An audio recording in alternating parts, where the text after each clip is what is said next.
Bakunze inshuti mudukurikira ku YouTube channel Paroisse Save Saint Gikondo aho muherereye hose tubanje kubasuhuza tubifuriza amahoro n'imigisha bituruka ku Mana. Muri kumwe na Joseph Ahumukiza hano Igikondo. Ndi kumwe kandi n'umutumirwa mumenyereye, umutumirwa mukunda cyane, umutumirwa nawe ubakunda muraziranye kuko message zo kumushimira zimugeraho. Nagira ngo abanze abasuhuze. Urakoze Yosefu. Abakristo bacu ba Paruwasi ya Gikondo n'abandi mudukurikirira kuri izi mbuga nkoranyambaga aho muri hose ku isi, turabasuhuje kandi turabakunda. Kristo Yesu akuzwe. Reka basubize iteka ryose mu izina ryabo.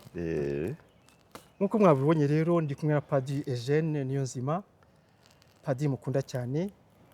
Padiri Eugène Niyonzima ni umupadiri w'umuryango w'iyogezabutumwa Gatolika uzwi ku izina ry'Abaparutini. Akaba ari ubupadiri mu mwaka wa 2004 ku itariki 29 Gicurasi. Yakoreye ubutumwa bunyuranye ahantu hatandukanye. Ku ikubitiro 2004 kugeza 2006 yakoreye ubutumwa muri Paruwasi ya Kabuga. 2006 kugeza 2007 akorera ubutumwa muri Paruwasi ya Masaka. 2007 kugeza 2010 akorera ubutumwa ku ngoro ya Bikira Mariya w'ikibeho. Nyuma yoherejwe i Roma gukomeza amasomo muri kaminuza Gregorienne, Université Gregorienne, aho yakuye impamyabumenyi y'ikirenga muri teolojiya. Kuva muri 2016 kugeza ejo bundi kwezi kwa mbere Tariki ya 29 z'ukwa mbere yari umuyobozi w'Abaparutini mu ntara yitiriwe umuryango mutagatifu ihuriweho n'u Rwanda, Repubulika Iharanira Demokarasi ya Kongo ndetse n'Ububiligi. Padiri Eugène kandi akaba yarakuriye ihuriro ry'abihayimana, imiryango y'abihayimana yitwa Kosumari. Padiri Eugène rero nk'uko mubyumva ni umusaseredoti, ariko hejuru yo kuba umusaseredoti akaba anatanga ubutumwa mu nyandiko.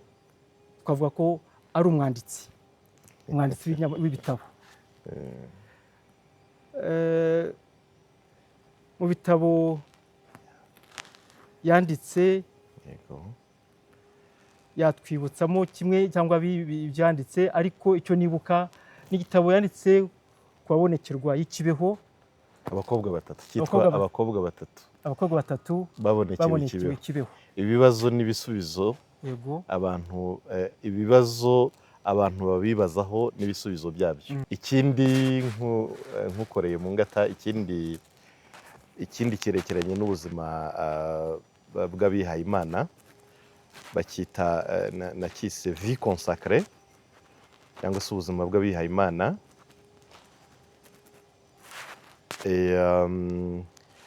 Les lignes guides cyangwa se les traits fondamentaux de la vie consacrée et la formation religieuse en Afrique, cyangwa se navuga ngo ubuzima bw'abihayimana, imirongo ndasimbuzwa cyangwa se ingingo ndasimburwa muri ubwo buzima n'uburyo twarera abagana ubwo buzima muri Afurika. Murakoze Padiri. Urumva rero ko hejuru y'ubutumwa bwo kuba umusaseredoti agerekaho no kuba umwanditsi w'ibitabo. Muri uyu mwanya rero ukaba nanone tugiye kuganira ku gitabo kiri mu nzira yo gushyirwa hanze ku mugaragaro, igitabo yise Adorata mu rugendo rwo gukira ibikomere,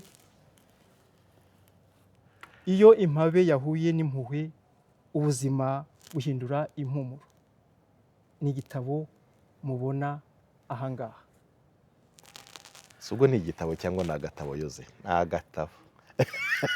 Ni agatabo ukurikije ko twebwe turabona ko bidashobokera benshi. Ni igitabo kuko byanze bikunze byagutwara umwanya. Reka tubyemere gutyo, urakoze. Nkuko rero twavuze twivuga iki gitabo Adorata nicyo tugiye kuganiraho muri uyu mwanya, ariko mbanze nibutse wowe utarakora subscribe ko umwanya ari uyu nguyu, kugira ngo ibiganiro nk'ibi ngibi bijye bikunyuraho bikugeraho ku buryo bubangutse, kandi nawe wakoze subscribe ntubyihererane, ukore share kugira ngo n'abandi babimenye, ubundi utwereke ko wagikunze, ukore like, ahasigaye uduhe ibitekerezo muri commentaire kugira ngo tumenye ibyo tugomba kubategurira nk'ibiganiro bibanyura. Adorolata mu rugendo rwo gukira ibikomere, igitabo Padiri Eugène agiye gushyira ku mugaragaro muri iyi minsi ya vuba. Nejo ahubwo musibeje murumva ko kuri 18, murumva ko atari kera cyane, ku wa gatatu ku itariki ya 18 ejo bundi. Nk'uko mushobora kubyibaza cyangwa se kubitekereza, ntago turi buye gusoma igitabo umurongo ku wundi, urupapuro ku rundi, nubwo yakise ngo ni agatabo, ariko ni igitabo kigeze ku mapaje 197. 197 niyo wafata amasaha angahe ntabwo twaba tukirangije mu kiganiro nk'iki ngiki. Turagenda rero dukomoza ku bice by'ingenzi bigize igitabo, ubundi kugira ngo tubafashe kuzagisoma muzi igikubiyemo, reka muhe umwanya abanze agira icyo avuga kuri Adorolata, message y'ingenzi irimo. Yezu urakoze. Message y'ingenzi irimo nuko muri iki gitabo giwe nita gatabo kuko ntigashyitse n'umutamiro ariko n'ubundi ubungubu ibigezweho ntabwo ari ibitabo binini cyane by'umutumba abantu basigaye bakunda utwo batwara mu mufuka. Muri iki gitabo rero havugwamo umubyeyi wahawe izina rya Adorolata, nubishaka turaza kurigarukaho naryo, bisobanuye umunyamibabaro. Uwo rero Adorolata uvugwa muri iki gitabo yagezweho n'ibikomere by'ingenzi byose. Usomye iki gitabo wasanga tuvugamo ibikomere 5 by'ingenzi abahanga bahurizaho ko ari byo by'ingenzi. Uyu mubyeyi rero akaba ahagarariye abakomeretse bose, bakaba bagendana ibikomere byabo bibabuza kuba bari bo nyirizina. Burya hari igihe umuntu usangaho kugira ngo avuge ibikomere bye ari byo bivuga. Yagira icyo akora cyangwa se yagira ibyo yinjiramo akabyinjiranamo na bya bikomere bye, ugasanga nibyo bimurushije imbaraga, bikamubuza kuba we ubwe, bikakubuza kuba Yosefu nyirizina abantu bamenye. Uwo mubyeyi rero byose byamugezeho, kandi iki gitabo kikagaragaza yuko uyu mubyeyi yari urugero rwiza rw'abifuza gukira ibikomere byabo, kugera ku rwego rwo gusukura ubwibukiro bwabo, cyangwa se ibyo twita mu rurimi rw'igifaransa la purification de la mémoire. Mu yandi magambo, Adorolata uvugwa muri aka gatabo cyangwa se muri iki gitabo ahagarariye impabe, ndavuga impabe nyinshi zahabiye muri ubu buzima, ariko bikarangira zumvise kandi zikumvira ijwi ry'umuhanuzi Ezekiyeli rigira riti nzashakashaka yazimiye, ngaruri yari yaratanye, yakomeretse nyomore, naho yari irwaye nyondore, ibyibushye ikanagira ubuzima bwiza, nkomeze kuyitaho, nzaziragira zose nkurikije ubutabera. Ayo ni amagambo y'umuhanuzi Ezekiyeli. Nimujya no mu gatabo cyangwa se muri iki gitabo muzasanga ayo magambo y'umuhanuzi Ezekiyeli, ngaragaza ko aboneka mu mutwe wa 34 w'igitabo nyine cya Ezekiyeli ku murongo wa 16 niho ayo magambo muyasanga. Ubwo se simvuze muri make uko bihagaze, ubutumwa burimo. murakoze nyakubahwa padiri, tusogongeje ku gitabo mugiye gushyira hanze ejo bundi ku wa gatatu. Mu kudusogongeza Ni umusogongero. umusogongero ariko hakubiyemo byinshi. Hari ibibazo rero by'amatsiko umuntu ashobora kugenda yibaza ku gitabo nk'iki ngiki. Ni umushinga urangiye niho twavuga, Oya, ahubwo utangiye.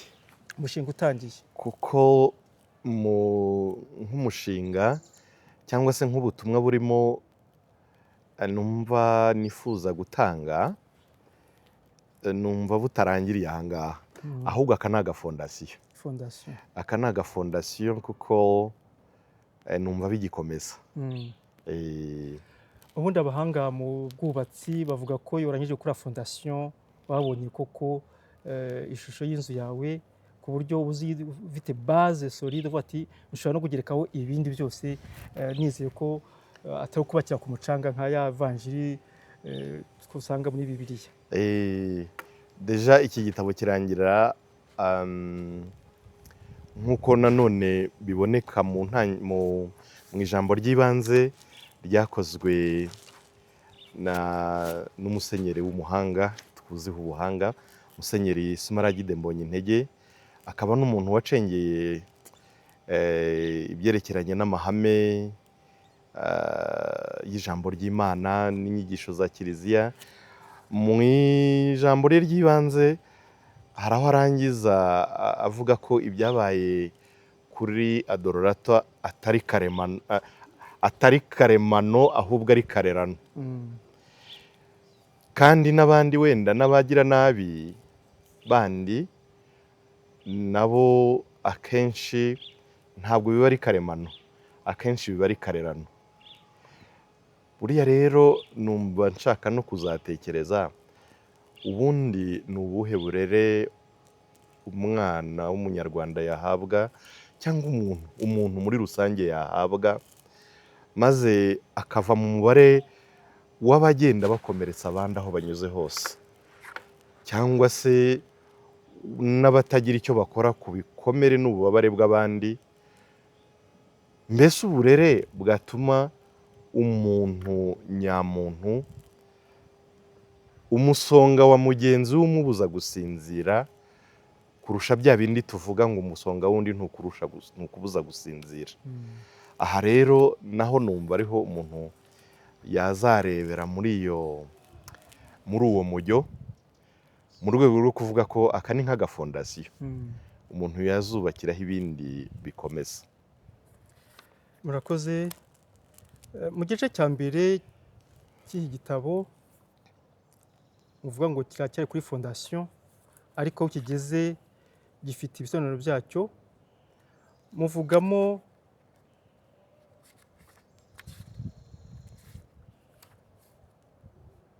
Adorata, impabe yahuye n'impuhwe. Tukiri aho ngaho ni nayo titire urebye, ni nayo nyito y'igitabo. Adorata mu rugendo rwo gukira ibikomere, iyo impabe yahuye n'impuhwe ubuzima buhindura impumuro. Dufashe uwo mushinga wose,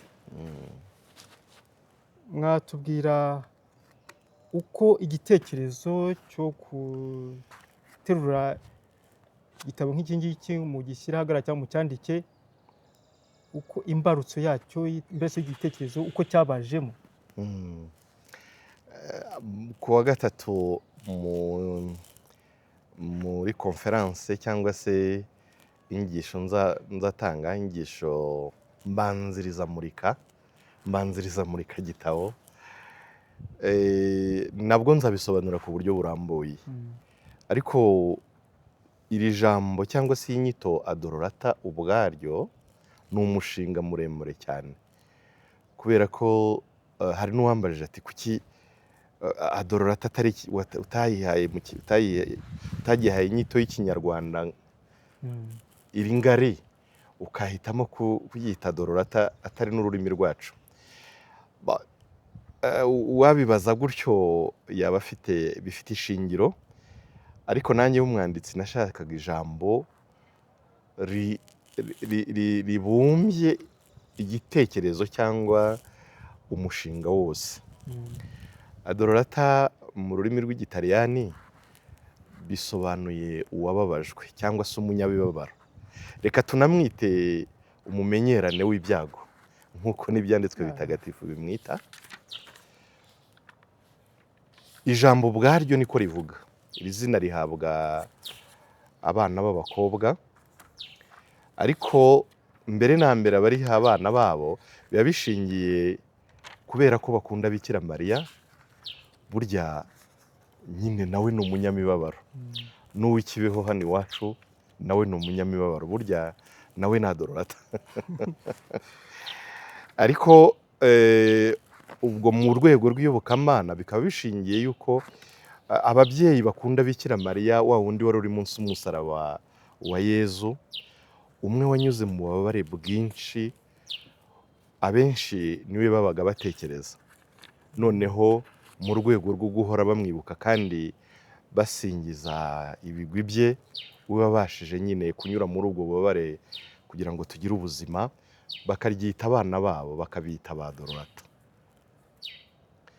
Ariko nanone mu muco iri zina rikomokamo, hakaba yuko nanone Adorata ari ikimenyetso cy'umuntu uri, navuga, uhangana n'ibigeragezo yahuye nabyo, uhangana n'ibintu bikomeye, uhangana n'imibabaro, mbese akaba wa wundi utagubwaho n'ikigeragezo ngo ahite amanika amaboko, ahubwo agashakisha inzira zose yanyuramo, yakwifashisha abandi kugira ngo abashe gusohoka muri ibyo bihe bikomeye. Uwo nawe ni Adorata. Mu by'ukuri uyu Adorata wanjye, reka mwita Adorata wanjye, buriya byarangiye nanjye mukunze cyane nubwo ari uwo Adorata wanjye abumbiyemo abo bantu babiri, abumbiyemo cya kimenyetso cyiza cy'umubyeyi Bikira Mariya, umwe waherekeje umwana we Yezu kugera no munsi y'umusaraba, bwa bubabare bwose akabwemera, ariko azi ko ari ububabare butanga ubuzima. Ariko kandi hakubiyemo n'uwo Adorata, umwe uzi guhangara, agahangana n'ibikomeye kuzageza bitsinze kandi bigakunda. Ngicyo rero icyatumye uyu mushinga nkuhira izina, kuko byarangoye kubona n'ikinyarwanda nahita nkubiramo ibyo bitekerezo byose. Ariko kandi nanone nkanatekereza ko habe muri iki gihugu cyacu cyangwa n'ahandi hari ba Dorata benshi cyane. Hari ababyeyi bahanganye n'ibibazo byinshi, hari abakobwa n'abahungu, ndavuga urubyiruko rwacu, bahanganye n'ibibazo ndetse n'ibigeragezo bitandukanye, ariko kandi bakabihangara badacika intege. Hakaba n'abandi mu rwego rw'iyobokamana barangamira umubyeyi Bikira Mariya utarigeze ateshukwa ku nzira ya Yezu y'umwana we, wamuherekeje ku nzira y'umusaraba kuzageza ageze no munsi y'umusaraba w'umwana we Yezu Kristo. Abo nabo ndabareba bakunda uwo mubyeyi. Abo ngabo rero bakubiye nabo muri iyi nyito.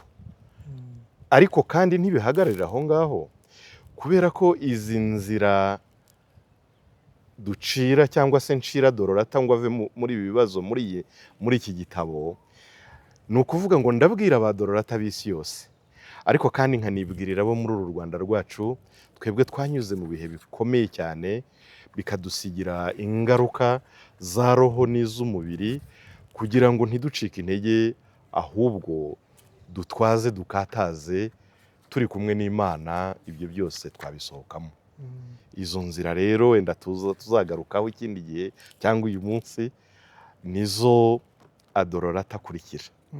Uyu Adorata wanjye rero aranubaha cyane, kuko bijya kurangira, igitabo kijya kurangira rwose yaremeye kuyoboka, yaremeye kuyoborwa, kandi ari umuntu noneho usigaye ufite umutima utuje, wabaye nyirizina, utagikoreshwa n'ibikomere bye, ahubwo wabirenze agasa nk'ubyicaye hejuru, ubundi akayoboka jambo ntacyo yikanga. ngo iki cyo nagusubiza. murakoze kwa padiri, mbwire mwe mwese mudukurikiye ko iki gitabo kuzagira amahirwe yo kukibona, kandi ndabibifuriza. N'igitabo kiryoshye, nagize amahirwe yo kugisoma cyose inshuro zirenze 3 cyane, n'amagambo arimo asa naho umuntu atahita abangukirwa no gusobanukirwa icyo arimo, icyo asobanura. Padiri auteur yabisobanuye.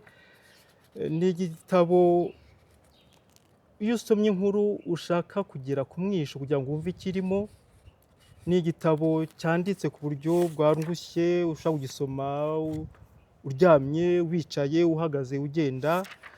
Ni igitabo kandi kigabanyijemo ibice bitari byinshi cyane kugeza ubu ngubu. Yavuze ko ari muri fondation 3 kugeza ubu harimo 3. Ubu ngubu ni ibice 3 by'ingenzi. Igice cya mbere kitwereka rero, ntabwo mbivuga byose kugira ngo ntamara amatsiko, ntabasogongerera ngo munoze, muzabyisomera. Ariko mbabwire ko igice cya mbere kitwereka Adorata uwo nguwo. Igice cya kabiri kitwereka Adorata mu nzira zo gukira ibikomere, mu nzira enye muzazihishurirwa cyangwa turazigarukaho. Inzira enye zahindura impumuro z'ubuzima bwa Dorata. Ukivuga ku mpumuro rero, ubwo bimpaye guhita no kuri aka gasutitire. Nyine na Dorata turimo urugendo rwo gukira ibikomere, ariko hasi nyine agatitire gato ngo iyo impabe ihuye n'impuhwe ubuzima buhindura impumuro. Mu by'ukuri nubwo nzabisobanura neza ku wa gatatu, ariko impabe c'est une personne égarée. Ni umuntu wabuze icyerekezo cy'ubuzima, ni umuntu wataye icyanga cy'uburyohe bwo kubana n'Imana, cyangwa se bw'imigenzo myiza mbonezamana cyangwa mbonezabupfura, agahabira mu buzima. Ari wa wundi utazi amajya n'amazi, utazi icyerekezo mu by'Imana. Rero ni wa wundi usigaye abaza Imana ngo ariko nanjye ndi uwawe. Asigaye abaza Imana ati ariko ubundi ko abandi ubamenye ukababona ukabitaho, jyewe bite byanjye. Uyu nguyu rero iyo ahuye n'impuhwe, impuhwe ubwo zikubira mu ishusho ya Yezu Kristu, we nyir'impuhwe zihebuje. Ni nayo mpamvu kuri iki gifuniko ubona ko hariho ishusho ya Yezu, hariho umwana w'umukobwa cyangwa se umukobwa muri rusange amwiyegamije mu gituza. Uwo ni Dorata rero uhuye n'impuhwe. Impuhwe ni Yezu Kristu nshaka kuvuga, ko wahuye nawe wese igihe cyose agahura nawe, ubuzima bwe buhumura impumuro, buhindura impumuro. Ariko si na Yezu gusa, n'abamwemeye bamwigingiro n'ingendo. Umuntu wese uhuye n'umuntu wamenye Yezu koko, nawe ashobora kuba igisobanuro cy'izo mpuhwe. Kuko hari abantu benshi babaho muri iyi si bagahindurira abandi ubuzima. N'impamvu iki gitabo nacyanditse no kugira ngo nkangurire abantu bose abazamenya Yezu kuba nyine abanyampuhwe, kugira ngo umuntu uzabahingukaho ari impabe, ubuzima bwe buzahindura impumuro, ubuzima bwe buzongere bugire icyanga. Ngubwo ubutumwa burimo muri makeya. Muri bya bice rero wari utangiye kubabwira, icya mbere kirimo na Dorata nk'impabe yahuye n'impuhwe. Aribwo tuvuga urugendo rwe, tuvuga ibyo yabayemo, tuvuga uko yabibayemo, noneho akaza guhura n'impuhwe mu buryo bw'imyumvire yazo. Twumva ko ari za mbaraga, wa musemburo uvana kandi utuma icyiza cyangwa ibibi byabaye bishobora gushibukamo n'icyiza. Nka kwa kundi Pawulo mutagatifu avuga ngo ahaganje icyaha ni naho haganze ikiyoze, ni naho ingabire y'Imana yaganje kurushaho. Noneho hakaza rero n'ibice byerekana izo nzira yanyuzemo. Si ubu twazibabwira abazazisomera ahari, ariko nazo nibibaye ngombwa tuzazisobanura. Ni inzira yo kumenya ibikomere. Uzi impamvu ari inzira yo kumenya ibikomere? Ni uko kugira ngo uzakire ibikomere byawe ugomba kubanza kubimenya. Hanyuma inzira ya kabiri ikaba ari inzira y'imbabazi. Tugarutse gato kuri ibyo bikomere, hano havugwamo bitanu: gutereranwa, guhabwa akato, gucishwa bugufi ariyo twita humiliation, hari ukugambanirwa aricyo twita trahison, hanyuma hakazana injustice ariyo twita akarengane. Ibyo bitanu rero, ubu dufite abantu benshi hano muri iki gihugu cyangwa no muri iyi si yacu usanga ibyinshi babyibitseho. Ugasanga yagambaniwe n'uwakunda cyangwa n'abakunda, ugasanga yarenganijwe n'abakamurenganuye, ugasanga rimwe na rimwe yacishijwe bugufi n'abakamuzamuriye icyubahiro cyangwa n'abakamumenyeye dignité ye, ugasanga yahawe akato n'abantu bakamurengeye, cyangwa se ugasanga yashyizwe ku ruhande n'abo yiganye nabo, n'abo yakoranye nabo n'ibindi. Se ko numva nkirangije bazasoma iki? kuko ntabwo twagiye tubirambura byose kandi ntabwo. Noneho rero hakaza inzira y'imbabazi. Inzira y'imbabazi rero ni ukuvuga ngo buriya kugira ngo uzakire neza, ubuzima bwawe bugarura impumuro, ni uko twiga kubabarira, tukiga no gutanga imbabazi. Muri iki gitabo rero twerekana cyangwa se twigisha intambwe 12 zo kubabarira. Wumve ko ari 12. Ushobora kumbaza ngo ni izihe, sinazivuga nonaha, nabamenye ibanga bazisomera, ariko harimo nk'imwe par exemple nshobora kukubwira ivuga ngo guha igisobanuro cyangwa se donner sens à ta blessure, guha igisobanuro igikomere cyawe. Nk'urugero, Yosefu wo mu Misiri, uzi ko bene se baramwanze baramugurisha, burya nawe biriya bikomere 5 byamugezeho. Uzi ko yatereranywe na bene nyina, sibyo? Bamuha akato, bamujugunya mwiriwe, baramurenganya, baramugurisha, hanyuma barangije bamucisha bugufi, kugutamwiriba bakakugurisha mu mahanga, agacishwa bugufi, nabyo byaramwishe. Ariko kandi hazamo n'ikindi kintu cyo kuba cyo twita trahison, kugambanirwa. Kugambanirwa rero burya ikintu ubugambanyi buryana.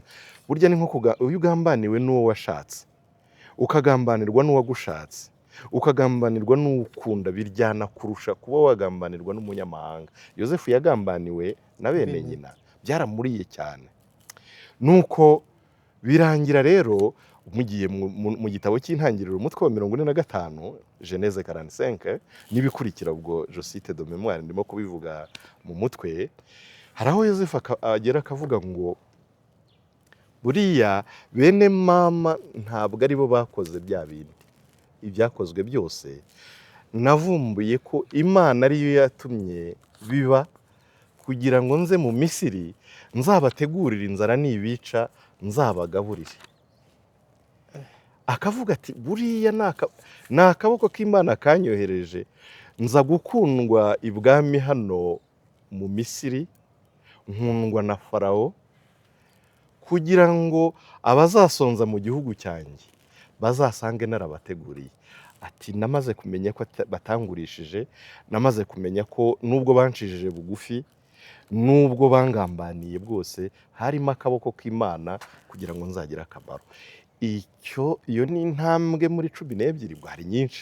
Hari nyinshi umuntu atera iyo yiga kubabarira. Kuva icyo gihe amaze kubona ko muri bya bindi byamubayeho harimo akaboko k'Imana, Yosefu yababariye bene se, ndetse atumiza na se nabo n'amatungo n'ibyabo byose ngo aze babane, bongere bubaka ubuzima bundi bushya.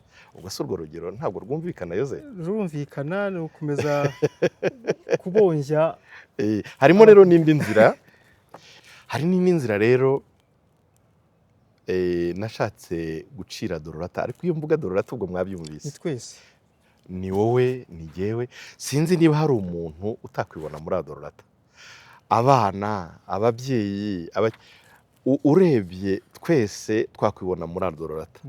Nubwo Dorota nkunda hano wanjye, navuga nagerageje kumwubaka, ariko nanjye ndimo nanjye ndimo kuko nanjye mu mpabe ndimo kandi nzi neza ko nyiri impuhwe duhoberana nanjye ubuzima bwanjye buzahindura impumuro. Dore n'inzira rero naciriye Dororata wanjye, ni inzira yo guhinduka. Buri rero hari abantu bakeka ko guhinduka ari ukuva mu bakatolika ukajya mu baporo ukavuga ngo nakiriye agakiza, nibyo nabyo wenda wabivuga, cyangwa se kera kuva mu myemerere ya kera ukajya mu myemerere mishya. Harimo abantu bakeka ko ari ibyo ngibyo byo guhinduka. Guhinduka koko mu by'ukuri nibyo Bibiliya ikoresha ijambo metanoia, guhindukira ukareba. Ni ukuvuga ngo ni uguhindukira ukareba mu mujyi umwe n'aho Imana ireba, ukareba aho Imana ireba, ukareba aho Yezu areba, ugahindukira uva mu byari biguhugije ukareba nk'uko Imana ireba, ukava mu buzima bushaje ujya mu buzima bushya. Ariko Dororata ndabizi ko aremera, ndabizi ko ni umukirisitu rwose uhamye, ndabizi ko hari urugendo rwinshi yakoze, ariko hari ahantu nasanze Dororata ataragera. Kandi wowe nanjye n'abandi benshi ba Dororata tuba muri iyi si hari ahantu tutaragera. Dororata mwigisha inzira yo guhinduka mu bwenge, kandi abazisomera bazayibonamo. Uwahindutse mu bwenge rero ava mu bwana, kuko burya umwana iyo arebye Yozefu ntabwo ashobora kumureba ngo arebe ibiri inyuma ya Yozefu, ngo arebe ko inyuma ya Yozefu hari umuryango, hari abana, hari umugore, hari ababyeyi be, hari abantu bamushamikiyeho benshi cyane. Umuntu mukuru rero ubu nkurebye wowe Yozefu ntabwo nkubonamo Yozefu gusa, ahubwo ndeba n'ibiri inyuma ya Yozefu. Iyo uvuze ikintu burya ntabwo nita ku ijambo uvuze gusa, ahubwo ndeba n'ibiri inyuma y'ijambo. Mu Gifaransa babyita le non-dit. Kandi burya le non-dit ku bahanga bazi, nibagiye kuzana les statistiques, ariko le non-dit burya irenza 40% y'ibyavuzwe. Ndetse ahubwo hakaba na le non-dit ivugirwa igaragarira muri geste, nk'iyo ngize gutyo ukamenya icyo mvuze, nakwica ijisho nkamenya icyo uvuze, igeza nayo muri za 38, ku buryo ibyavuzwe nshobora kwibeshya gatoya muri statistique. Burya ibyavuzwe n'amagambo hari igihe biba bingana na 17% gusa. Ubwo urumva na approche y'abahanga bazi kugira ibyo nabyo nshobora kubihamya neza ndeba muri statistique ziri précis, zifite precision. Ariko umuntu wahindutse mu bwenge ava mu bwana akamenya kureba kure, yareba igihuru akamenya igihunyira kibyagiyemo. Yakumva ijambo akamenya n'icyo utashatse kuvuga nacyo akaba. Ni nkaho uvuga buri gihe aba akubwira ngo mbe wumvise, kugira ngo umenye. Uwahindutse mu bwenge ahora ashakisha ukuri nyakuri, kuko burya ibiryo by'ubwenge ni ukuri. Ibiryo by'ubwenge ni ukuri. Ababeshwaho n'ibinyoma burya ni ukwangiza ubwenge bwacu. Ni ukwangiza ubwenge bwacu. Niyo mpamvu rero uwahindutse mu bwenge akurikirana ukuri kumwerekeyeho, ukwerekeye ku bandi, ukwerekeye ku mateka turimo, ukwerekeye Imana, ariko nanone akizirika kuri wa wundi wavuze ngo ni njye nzira, ukuri n'ubugingo. Burya uwiziritse kuri uriya ntajya ahusha ukuri, kuko yaratubwiye ngo ndi ukuri, kandi koko nibyo niwe kuri. Iyo mvuga rero ko Dororata agomba guhinduka mu bwenge, burya haba harimo cyane cyane kumwigisha kubaho mu kuri, kubeshwaho n'ukuri, kuberaho ukuri, no kubaho arangamiye ukuri. Ariko unyumve ako kanyuma kukaba ari ukuri mu nyuguti nkuru, wa wundi wavuze ngo ni njye nzira, ukuri n'ubugingo. Aho ngaho yoze umuntu mu bwenge bw'aba yahindutse, kuko bigira n'ikintu cyiza cyane ku ngaruka ze. Kuko urebye nko muri iyi mico yacu tubamo, muri izi sosiyete zacu, habamo icyo twita stereotype na préjugé, bya bindi abantu baba barishyize mu mutwe. wareba Yosefu ukaba uvuga ngo Yosefu ndamuzi, si wa wundi wo mu muryango wo kwa kanaka, ntibabaho gutya na gutya na gutya, saba n'aba kandi ibyo bintu uvuga nta gihamya ubifitiye. Umuntu rero wahindutse mu bwenge abazi kurenga ibyo bintu, nakureba nkaba nanakubonamo ishusho y'Imana, kuko n'ubundi twaremye mu ishusho ry'Imana. Aho kugira ngo nkubone aho komoka, aho kugira ngo nkubone mu bwoko, aho kugira ngo nkubone ibara ry'uruhu, nkubonemo ibara ry'uruhu, aho kugira ngo nkubwire ibihuha bantekeyemo kuri wowe, ahubwo nkiga kukumenya. Kandi burya iyo ubana n'umuntu niho ubasha kumumenya.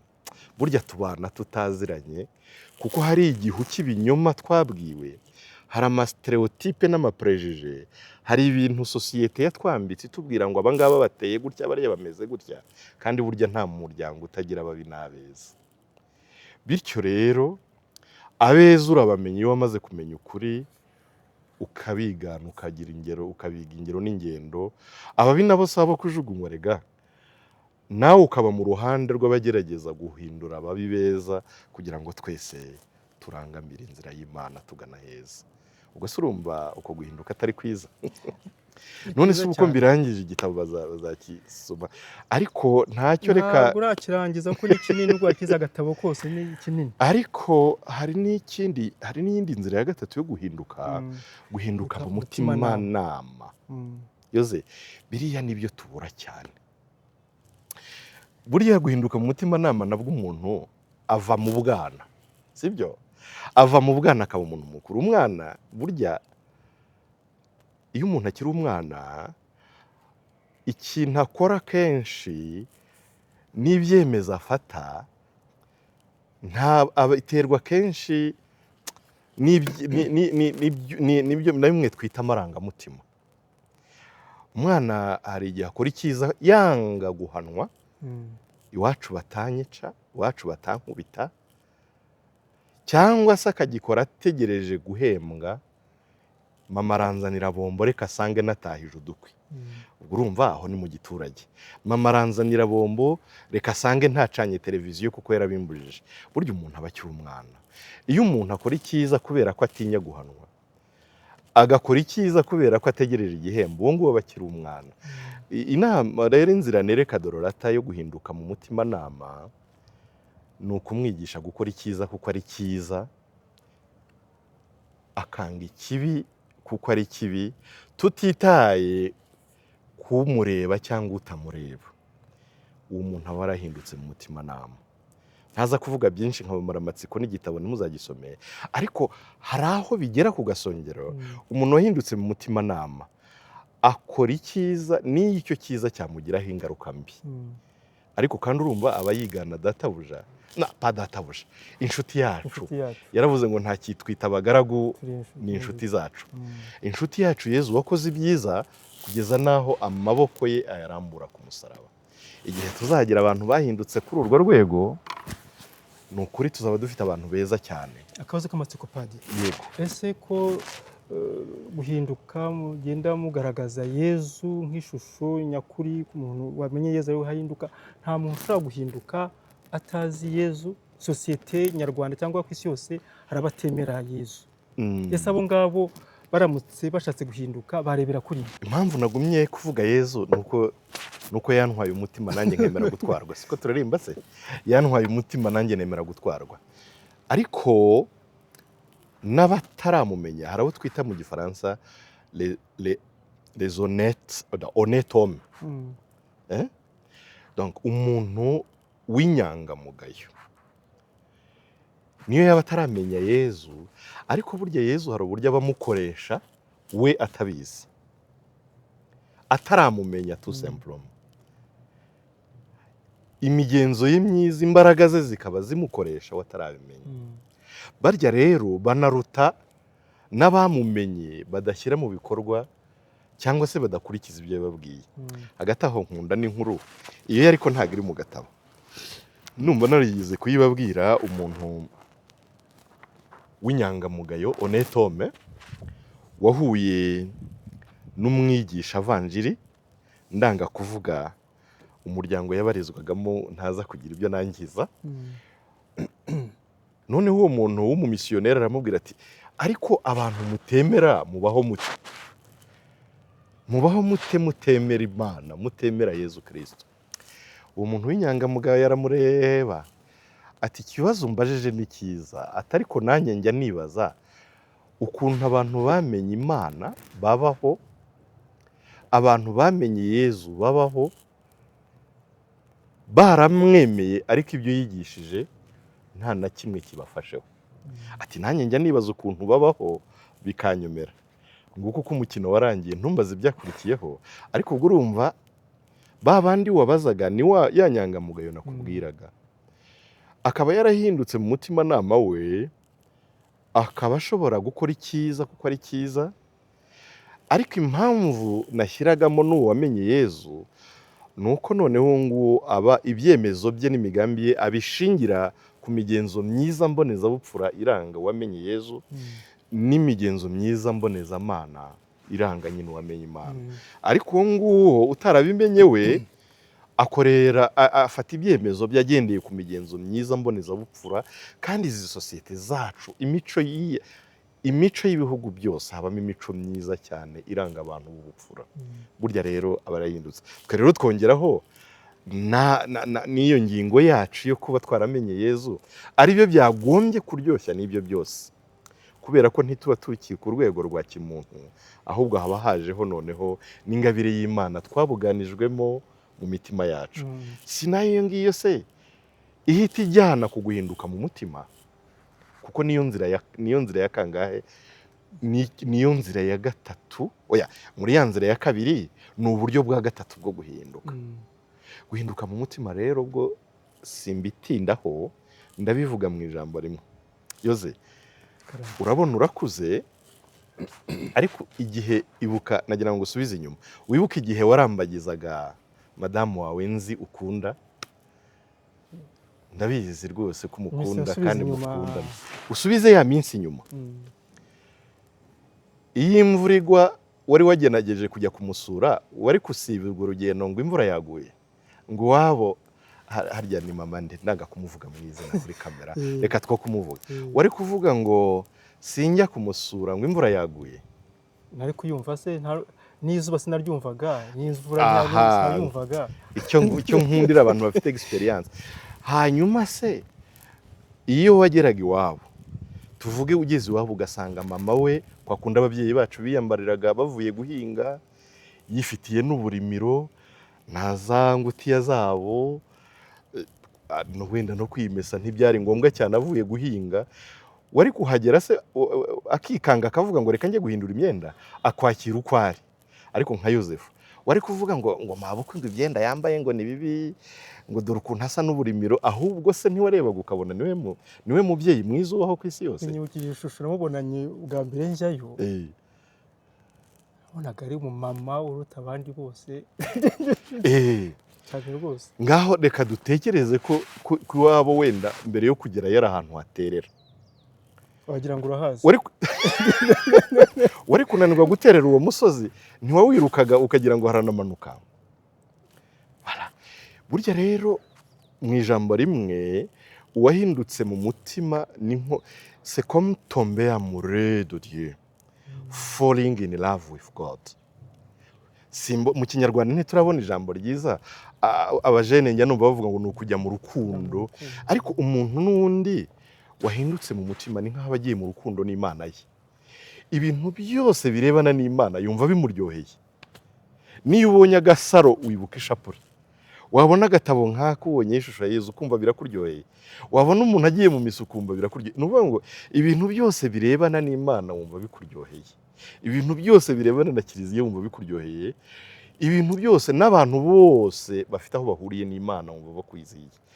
Ari naho nakubwiraga ngo mwene muntu iyo wahindutse gutyo ukongera kumureba, ukaba uzi ko ari ishusho y'Imana, na ba bandi wajyaga ubonamo bubi akenshi ntongera kububona, kubera ko you are in love with God, tu es amoureux de Dieu. Ukureba kwawe kurahinduka, n'ibintu byose biba bihindutse. Anyway, ntabwo reka abasomyi bacu two kubabwira byose bazabyiyumvire nabo.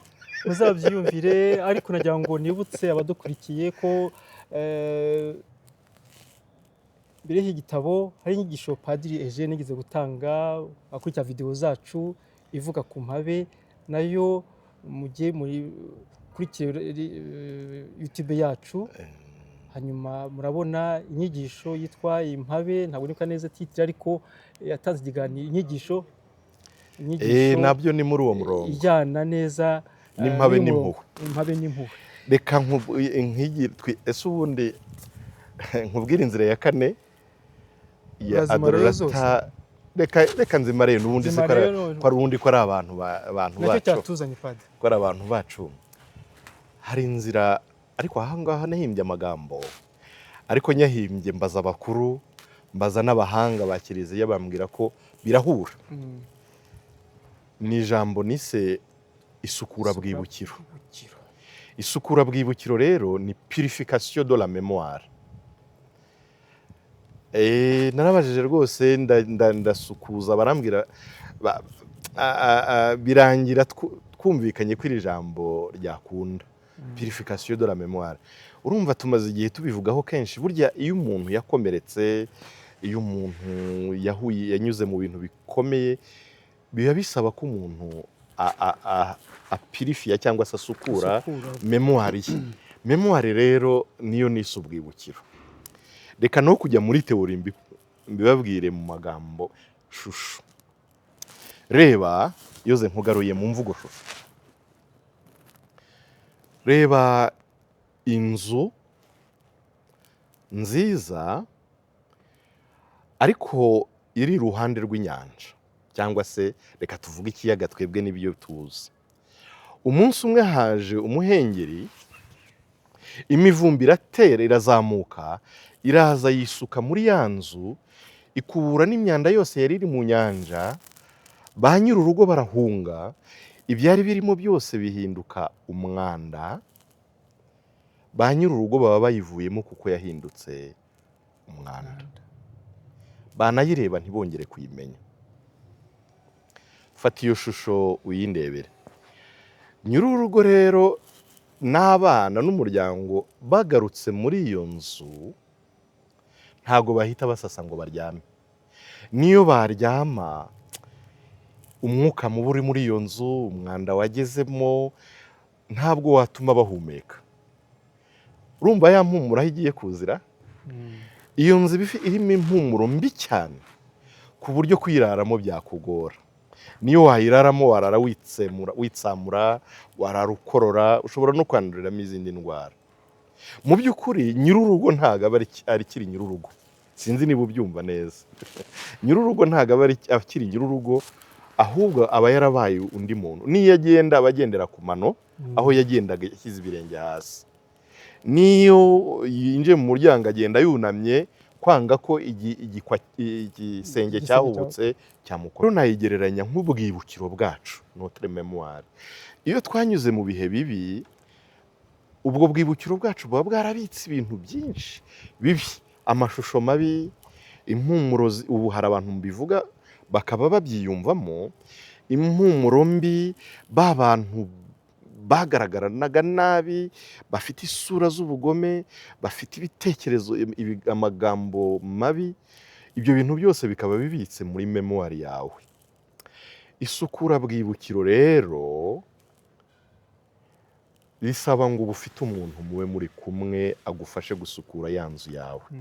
Uyu niwe nise impuhwe, kandi niwe nyiri impuhwe nyine. Ntabwo twinjira muri ya nzu yacu twenyine, twinjiranamo na nyiri impuhwe.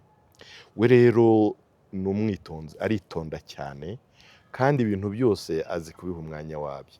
Iyo twinjiranye muri ya nzu yacu, azi iby'ingenzi, agenda areba iby'ingenzi akavuga ati akareka tugasukure, kari ingenzi kagaruke muri saro, sibyo? Arabanza nyine akagufasha gusukura aho muri saro, akajya ajya hahandi harunze ibyanduye, akazana kamwe kamwe, kuzagera n'aho ibirunzemo byose bizageraho bigasukurwa. Ya nzu yacu ikongera ikagira impumuro. Akazanamo noneho n'umubavu. umubavu w'isengesho, umubavu w'amagambo meza, w'imigenzo myiza, noneho ya nzu yacu ikazongera guhumura neza. Aho niho mvugira rero ko Impabe yari ifite ubwibukiro burunzemo ibintu bibi, iyo ihuye igahoberana na Nyirimpuhwe binjirana muri ya nzu ye, bakagenda basukura buhoro buhoro, ikintu ku kindi, ibintu ku bindi, memoire ku yindi, cyangwa se icyo twibuka ku kindi, bikazageraho bya bindi twibukaga bikaduhamura, bya bindi twibukaga bikadutera ubwoba, bikatubuza no kuba abo turi bo, Nyirimpuhwe yarabyuhagiye, ukazasanga noneho ahubwo turabireba, icyo twabonaga ari kibi tukabona burya ni zahabu yari yaramenweho umucanga, ni zahabu yari yararunzweho ya myanda yo mu nyanja, ariko imaze guhanagurwa zahabu irongera iramurika. Muri aka gatabo musangamo ubuhamya bw'umuntu, umubyeyi, umukirisitu ukiriho, watanze ubuhamya busa nka gutyo neza neza neza. Ariko kandi tutagiye na kure, Mutagatifu Bakita mujya mumwumva, wo muri Sudani, Josephine Bakita wagurishijwe nk'umucakara, aza kugurishwa mu Butaliyani, agezeyo bamwicaza muri salo, abona Yezu bambye, ati noneho, ati nabimenya abacakara bageze hano bose barababamba, ati buriya nanjye bararara bambambye. Aza kubaza rero umubyeyi wo muri urwo rugo wari umukirisitu, yarabibonye ko ari umukirisitu, aramubaza atese uriya mugabo buriya yari yarakoze iki, yaturutse mu kihe gihugu ku buryo mwamubambye kugeza hariya?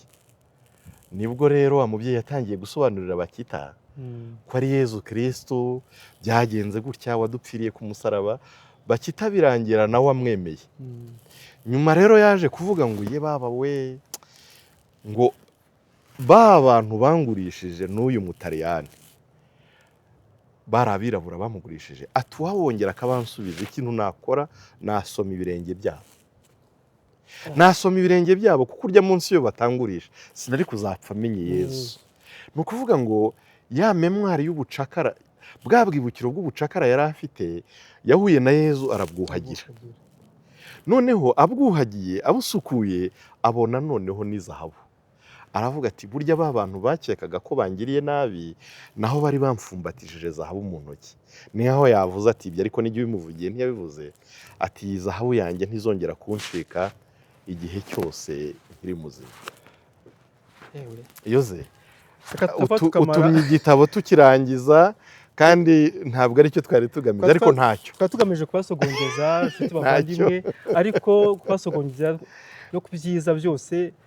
Nicyo nababwiye nti guhera papuro rwa mbere kugera ku rwa nyuma, igitabo ugisomye ntabwo ushaka kukirambika hasi, waba uri mu rugendo cyangwa uri mu rugo, waba wifuza kukirangiza.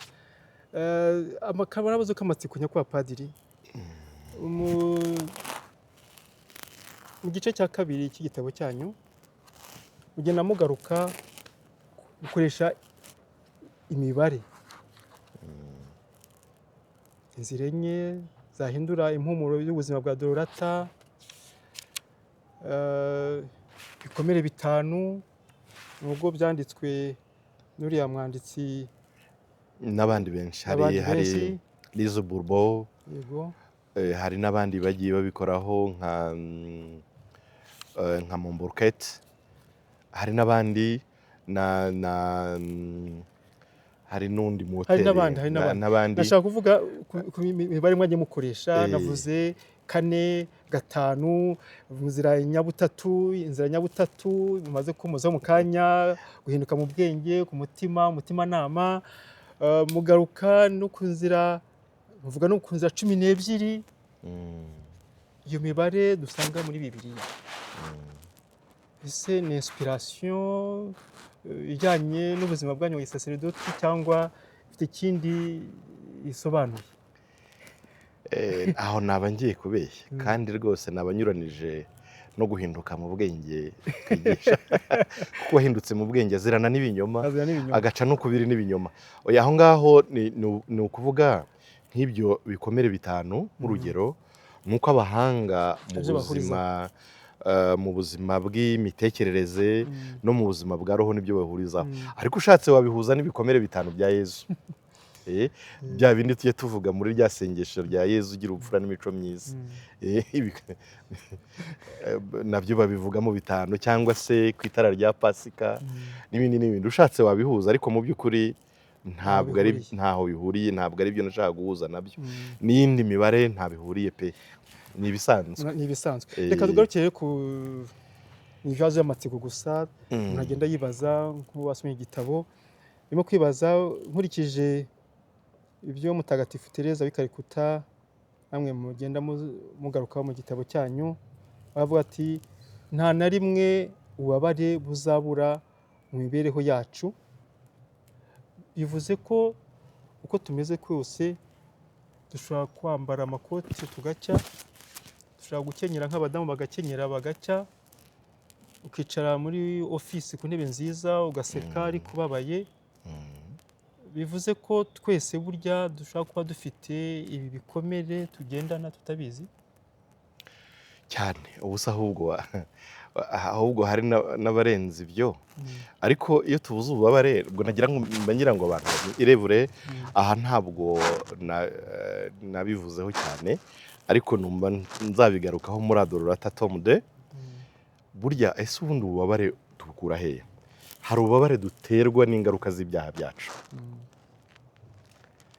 Iyo wakoze mu muriro byanze bikunze urashya, iyo wahiye ugira ubushye byanze bikunze, si ububabare se? Iyo wibye ugatwara iby'abandi ugafatwa urafungwa byanze bikunze, iyo myaka ufungwa ni ububabare bukomeye. Ijoro riba ruwariraye, wenda bagize ibyo byago, uretse ko hari n'abatabyita ibyago, hari abita inzira y'ubuzima, nibo bazi ububabare bubamo. Kandi twese tugira ibyaha bitugiraho ingaruka. Ibyo rero ni ububabare. Icyo dukora kugira ngo ubwirinde ni ukwanga kugwa mu cyaha, si byo se? Ariko biranagoye nyine, kuko n'intungane igitabo cy'imigani kitubwira ko ngo bwira iguye karindwi. Iguye karindwi. Ariko uretse ko iyo tugarukiye aho ngaho nabyo ntabikunda. Igitabo cy'imigani kivuga ngo igwa karindwi kugira ngo yeguke. Hari igihe tuvuga ngo iguye karindwi ukagira ngo iragwa igahita iryama. Oya, iragwa igahita ikongera ikeguka. Urumva ubwo bubabare nta muntu wavuga ngo ntibuzamugeraho, kuko twese turi abanyabyaha kandi ingaruka z'ibyaha byacu bitugeraho. Niyo mpamvu uvuga ngo ububabare twese turabugendana. Hari ingaruka ziva ku byaha by'abandi, hari ububabare dukura ku ngaruka z'ibyaha by'abandi. Yosefu atwitse inzu, umuriro uraje ucumika n'iyanjye kandi ngewe nta ruhare nabigizemo. Yosefu agujije ipoto y'amashanyarazi, turaye nta muriro kubera uburangare bwe. Ni ukuvuga ngo ibyaha by'abandi n'ubugome bwabo bitugiraho ingaruka, tukababara cyane. Kandi abenshi ndabizi hari abarimo kubyiyumvamo cyane. Ariko nanone hari ububabare, icyo twita la souffrance salvifique, tugira kugira ngo abandi babashe kugira ubuzima. Guha urugero se nabwo, urugero ni nk'umubyeyi ugiye kubyara. Urumva hari igihe abagabo tuba horusije, ubuse ndavuga ibise nta experience ubifiteho, nanjye ntabwo mfite, ariko numvise babivuga. Mwa babyeyi mwe ntimundenganye, twumva ngo murababara, niyo twabasuye tubona mubabara, ariko nta experience dufite twebwe abagabo.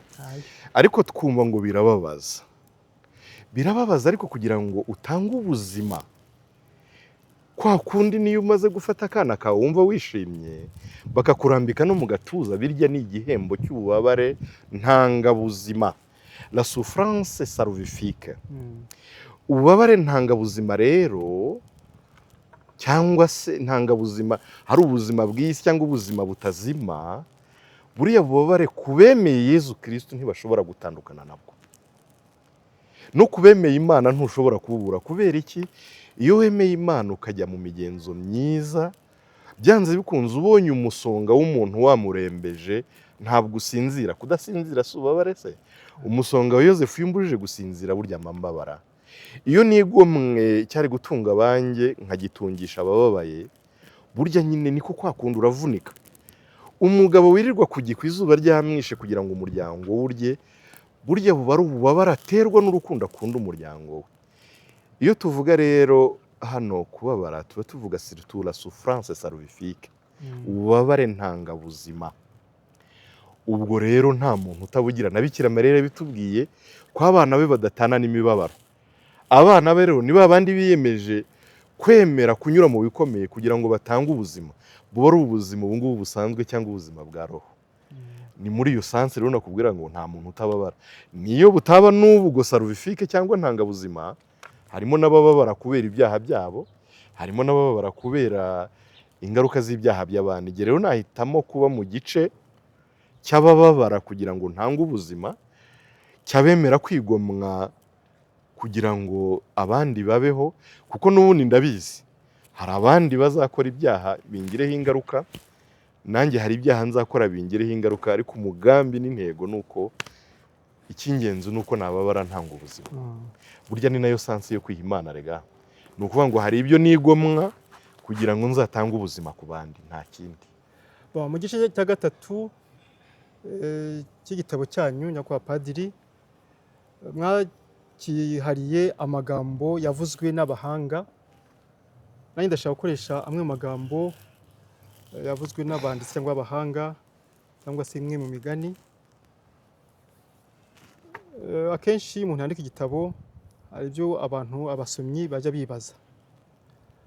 Aravuze ati hano bati le livre, banze mu gifaransa, les livres sont souvent vus comme un miroir de leur auteur, reflétant ses pensées, sa vie et ses secrets intimes.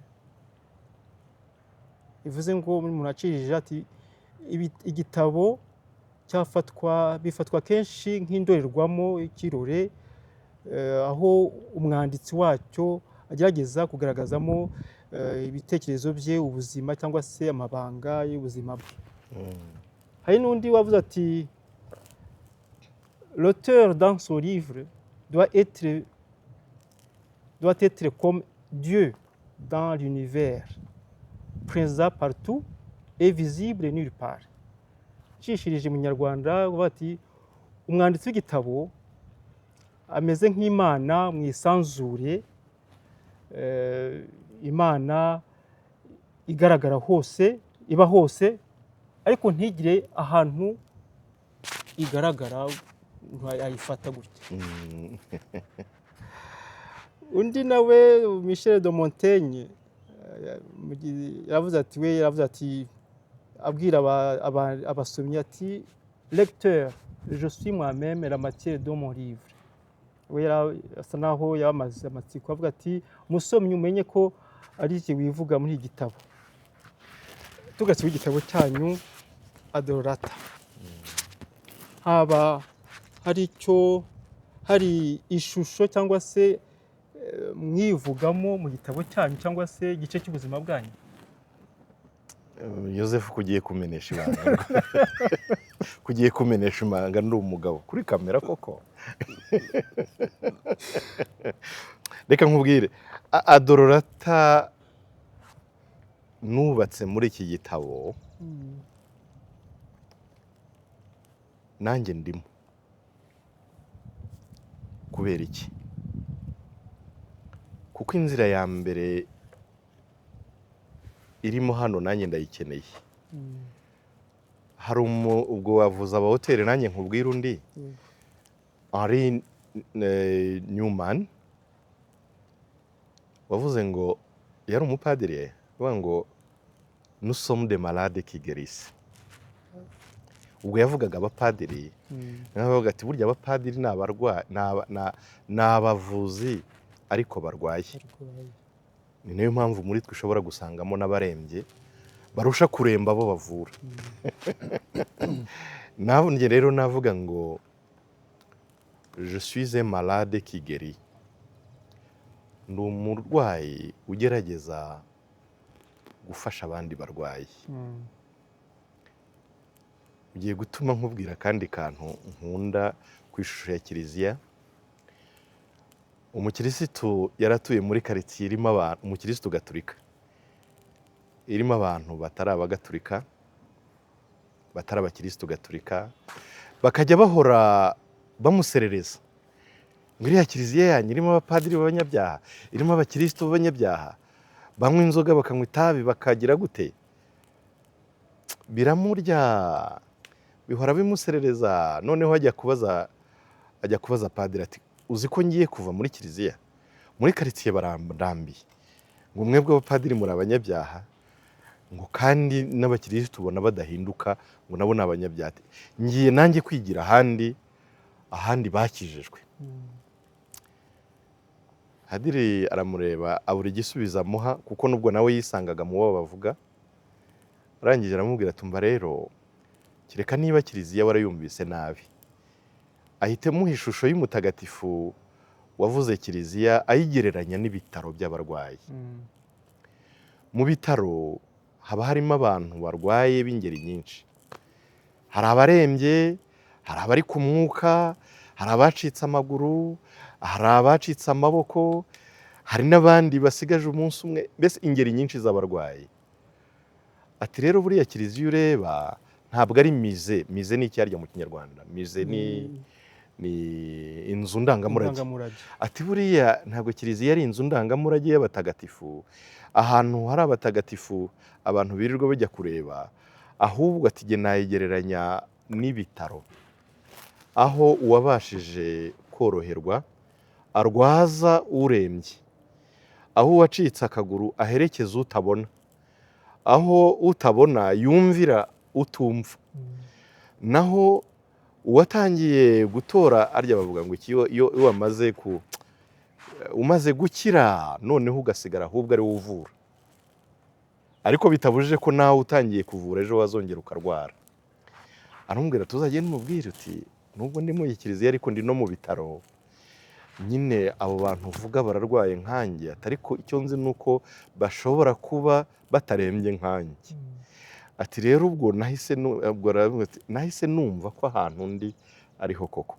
Nawe icyo kibazo ubajije rero nakubwira ngo nanjye wanditse iki gitabo, nanjye ndi umurwayi muri aba barwayi, ariko wenda nkaba ndi impumyi ishaka gufasha abatumva, cyangwa se naracitse akaguru nshaka guherekeza abayacitse yose. Ubwo ibyo ari byo byose nanjye ndimo l'auteur wanditse igitabo burya barimo. Ubu nanjye ndadorora atarega, ariko se umenesheje ibanga kuko ibikomere ndabifite, sinavuga umubare wabyo ntaza kumena ibanga. Nanjye nkeneye kubabarira kandi nkeneye kubabarirwa, ahubwo bo nawe mukiye mu mbabarira ahangaha. Ariko hari n'intambwe tugomba gutera, nanjye izo ndazikeneye. Nanjye nkeneye guhinduka mu bwenge, nkabaho mbeshejwe n'ukuri, nkabaho mbereyeho ukuri. Nkeneye guhinduka mu mutima nama no mu mutima, ubundi nkaba umupadiri amoureux de Dieu.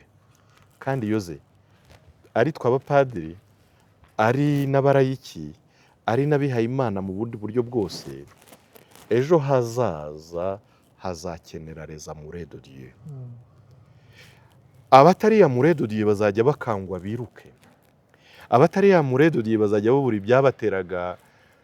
ibyabateraga imbaraga babibure. Usange mu muryango wawe umwana wawe wa mbere ni umuyehova, uwa kabiri n'uwo mu rindi dini, undi n'uwo mu hehe, hanyuma wowe bajya bavuga bati ibi bintu wemera ko ari ibisazi wabivuyemo. Si tu n'es pas amoureux de Dieu, n'ubu utari inshuti y'Imana bizakugora kuguma ahure. Simvuga ko, ndavuga ko nyine byagora umuntu wemeye Imana aho araho Imana yamuhamagaye, byamugora kuhaguma ashikamye, kubera ko ibigeragezo ni byinshi n'imivuno ya Sekibi yabaye myinshi. Iyo nayo ubanza nzayivugaho muri Adorata tome 2. Nubwo turajya kuri Adorata tome 2, reka mbanze nkubwire ntarava aho ngaho. Waruvuze ngo hari n'undi wavuze ngo l'auteur ntagaragara kandi aragaragara, ngo c'est comme Dieu dans l'univers. Nibyo ahangaha nubwo hari aho byumvikana ko ndimo, ariko ndimo ngo mfashe Dororata, ntabwo ndimo nk'uwanditse igitabo. Ndimo nk'umufasha wa Dororata. Kandi ba Dororata twahuye ni benshi cyane muri uru Rwanda muri iyi myaka maze mu bupadiri. Bamwe tuzaba turi kumwe kuwa gatatu ahubwo badororata nshuti zanjye sinzababure. Kera mu gitabo twigiragamo muri primaire cyitwaga Matin d'Afrique, hari inkuru yari irimo ivuga igaragaza ukuntu umugore yari afitanye ubucuti n'intare, ku buryo yajyaga mu ishyamba akajya gutashya inkwi aho abandi bagore batageraga, kubera ko yafitanye ubucuti n'intare yatinyuka akagera kure bakaganira. Ubwo ni kera inyamaswa zikivuga. Abagore baje kumubaza ati ariko se wa mugore we, ubucuti bwawe n'iriya ntare urakaze mubanye neza pe? Umugore akajya abyumva rimwe atari kure ati murabizi? Ati hamwe mubizi. Ati buriya intare igira mu kanwa hanuka cyane, hanuka cyane. Kubw'amahirwe make rero intare ikaba irisha aho ngaho irabyumva ita mu gutwi. Bukeye mu gitondo umugore aje gutashya uko bisanzwe, intare yamureka baraganira. None bagiye gutaha, umugore agiye gutaha, intare iti ntabwo utaha uretse gato. Ati fata iyo shoka yawe kubita hano mu gahanga. Umugore aratinya ati ndagutegetse kubita hano mu gahanga kandi imbaraga zawe zose. Umugore kugira ngo akize ubuzima bwe kubita nyine arasa mu gahanga. Intare ntiyapfa ariko irakomeye. Intare iragenda iragenda amwishyamba. Umugore nawe ataha agifite ubwoba. Hashize igihe umugore aragaruka muri rya shyamba ahura na ya ntare. Intare iraza baraganira, umugore afite ubwoba ati buriya igiye kundya. Intare iramweretse iti dore narakize. Aho nshaka kugira ni hehe rero, cyangwa se leçon morale y'iyo nkuru ni uko bavuga ati les blessures de la langue sont pires que les blessures de lance. Bivuze ngo ibikomere by'ururimi birushijeho biruta ntibikira, cyangwa se birusha ubukana ibikomere twaterwa n'icyuma cyangwa se icumu. Ese ibikomere bivuga muri gitabo hari aho mu kanwa hanuka cyane, hanuka cyane. Kubw'amahirwe make rero intare ikaba irisha aho ngaho irabyumva ita mu gutwi. Bukeye mu gitondo umugore aje gutashya uko bisanzwe, intare yamureka baraganira. None bagiye gutaha, umugore agiye gutaha, intare iti ntabwo utaha uretse gato. Ati fata iyo shoka yawe kubita hano mu gahanga. Umugore aratinya ati ndagutegetse kubita hano mu gahanga kandi imbaraga zawe zose. Umugore kugira ngo akize ubuzima bwe kubita nyine arasa mu gahanga. Intare ntiyapfa ariko irakomeye. Intare iragenda iragenda amwishyamba. Umugore nawe ataha agifite ubwoba. Hashize igihe umugore aragaruka muri rya shyamba ahura na ya ntare. Intare iraza baraganira, umugore afite ubwoba ati buriya igiye kundya. Intare iramweretse iti dore narakize. Aho nshaka kugira ni hehe rero, cyangwa se leçon morale y'iyo nkuru ni uko bavuga ati les blessures de la langue sont pires que les blessures de lance. Bivuze ngo ibikomere by'ururimi birushijeho biruta ntibikira, cyangwa se birusha ubukana ibikomere twaterwa n'icyuma cyangwa se icumu. Ese ibikomere bivuga muri gitabo hari aho bishobora kugera bigakira muri za nzira proposa mutanga, ku buryo umuntu yabona n'inkovu atakwibuka igikomere yaba yaragize cyangwa ngo cyongere gishwanyuke. Uwo mugani ugana kariho pe. Nibyo no mu ntangiriro ya chapitre cyangwa se y'umutwe utangira kugaragaza cyangwa se gusobanura ibikomere, umuhanga mu buvuzi, mu buzima bw'imitekerereze ndetse n'ibindi, Musenyeri Pascal Ide akunda kugereranya ibikomere by'umutima nk'ibikomere bisanzwe, aho ikintu gityaye cyangwa gisongoye kigushwanyuza uruhu cyangwa umubiri kikinjira ukava amaraso. Aho rero niho agera akavuga ko n'amagambo atyaye atobora umutima, amagambo aremereye nayo atsikamira umutima akawukomeretsa, ni nk'ikibuye kiba kikuguyeho. Ibyo uvuga n'ibyo ibikomere byinshi biva ku rurimi rwacu. Hari abantu burya hari ibintu dukora tutabizi. Hari ukuntu mu miryango yacu cyangwa iki ugira gutya umwana wawe ukamwita ngo ni Rubebe, akavuka ukamuhimba Rubebe. Burya amagambo ararema kandi aranica.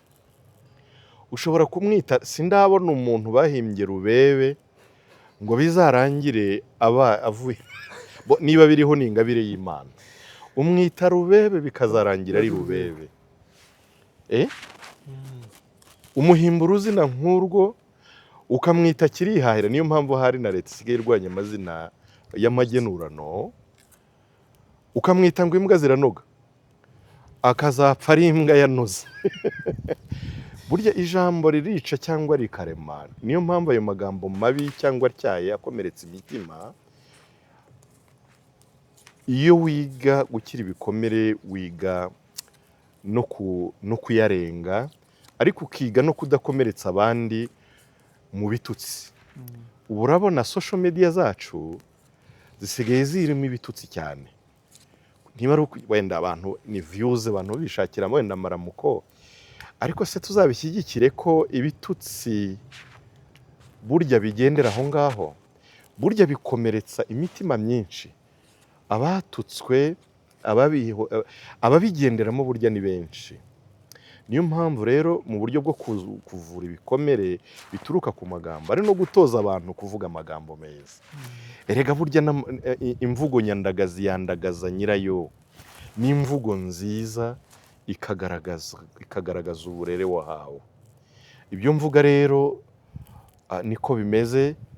Amagambo arakomeretsa, ariko kandi uwakomeretsa ashobora no gukira. Nicyo nashaka kukubwira. Iyo yakoze urugendo neza agaherekezwa n'abantu babifitemo ubuhanga ndetse n'ubunararibonye, umuntu ashobora gukomereka agakira. Sinakubwiye bakita se yarakize pe, yarakize. Yosefu muri Bibiliya byageze aho arakira. Hari n'abandi baba bakitana aba Yosefu dutunze, ndanga kuvuga amazina y'abantu hano, ubuhamya bwabo burimo barakize. Ariko nanone amateka burya ntabwo asibama. Hari igihe niyo wibwira ko wakize, hongera kuva nk'ijambo rityaye cyangwa riremereye, umuntu akaritura muri ya nkovu ikongera igasaduka. Burya niyo mpamvu rero utavuga ngo warakize burundu, kuko iyo rya jambo rityaye cyangwa riremereye ryongeye gukubita muri ya nkovu, irongera igatana igashwanyuka, ndetse ukongera kuva bundi bushya. Ni nk'aho uba wongeye gutangira bundi bushya. Wenda ntuhita ugira bikomere byose, ariko icyo ngicyo nacyo kirakuzonga. Navuga ko rero gukira birashoboka, ariko nk'izindi ndwara zose hari igihe ukira ukongera ukandura virusi wari waranduye kera. Hari igihe ukira igisebe, ibuye wasitayeho ukongera ukarisitaraho hejuru, cyangwa se umuhora wagutemye ukongera ukagutema ku murundi. Bityo rero niyo mpamvu no kwigisha ari byiza, kubuza abantu kuvuga amagambo mabi. Nukura amagambo mabi arica, ariko nanone ijambo ryiza ni mugenzi w'Imana. Si byo se? Imana irarema, Imana irakuza, Imana itanga ihumure. Turimo kugana ku musozo, nshuti bavandimwe mudukurikiye, w'ikiganiro turimo kugirana na Padiri Eugene wanditse igitabo Adororata mu rugendo rwo gukira ibikomere. Iyo impabe ihuye n'impuhwe, ubuzima buhindura impumuro. N'igitabo kizashyirwa ahagaragara ejo bundi kuwa gatatu.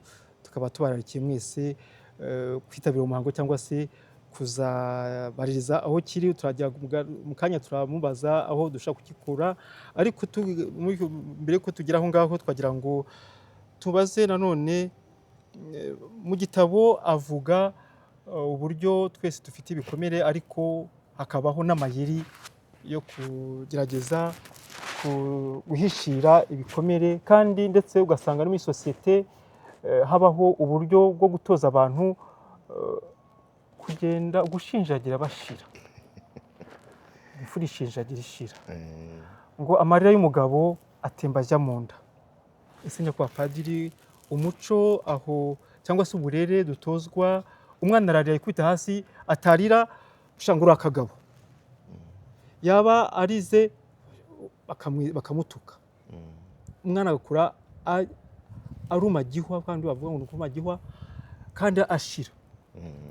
Ese aho ntibizagira igihe ari uwo muco dutoza gushinjagira dushira, tukarira dushyira mu nda amarira ntajye hanze, ntibizagera aho tukajya aho dutoboka tugaturika nk'ikirunga gisandaye? Nibyo ibyo uvuga nibyo yoze kugiye kunjyana mu gitabo kandi abantu bakazabura ibyo basoma. Nibyo bivuga muri rusange buriya igikomere iyo cyamaze kugera muri roho, reka nkite mu mutima, cyawusatuye noneho gishaka n'uburyo cyihisha, ni nka virusi zose, kugira ngo kitazavumburwa kikavurwa vuba. Reka nguhe nk'urugero rw'igikomere cyo kugambanirwa, la trahison. Umuntu wagambaniwe agira uburyo ahisha igikomere cye. Ni wa muntu uzasanga ari contrôleur, agenzura ibintu byose. N'isazi yagurutse ikajya muri saro ye aba yayimenye. N'ikiyoni cyaguye ku giti kiri muri jaride yiwe nacyo ntagishira amakenga, abazi ko icyo kiyoni gishobora kuba ari rwangendanye. N'akajangwe kacitse imusozi kakaza kakinjira mu rugo rwe, ntabwo yemera ko ari injangwe, ahubwo ayikekeramo ibindi bintu. Ni ukuvuga ngo aba un élément contrôlant et contrôleur. Ibintu byo amera nka cya cyuma, harya cya cyuma tukita ngo bya byuma bikontorora tubyita ngo iki? Les caméras de surveillance. Za caméras de surveillance, uzi ko hari ibyo basigaye bikora ukabona kirihindukiza muri dogere zose kireba ahantu hose. Ibaze rero tuvuge nk'umugabo wakomeretse wagambaniwe, ariko nko muri fiançailles ntazabihishurire umufiancé we ko yagambaniwe, akazashyingirwa, umugore we akaziranda akazisanga ari kumwe n'umugabo uri contrôleur ku rwego rwo hejuru. Ni ukuvuga ngo ugenzura n'isazi, yasohoka agiye i Kigali agasiga abwiye abaturanyi ati umuntu winjira hano wese mujye mumumenyera mumubwire. Burya kiba ari uburwayi, ubwo urumva haba harimo no kutizera umuntu babana. Ubwo nagira ngo mbabwire ukuntu ibikomere bishobora no gusenya ingo. Umwana yarira mu ijwi ridasanzwe ariramo agakeka ko hari ibindi biri inyuma. Ni ukuvuga ngo agahora akeka. Urugo nk'urwo rwa Rambayoze rurimo gukeka.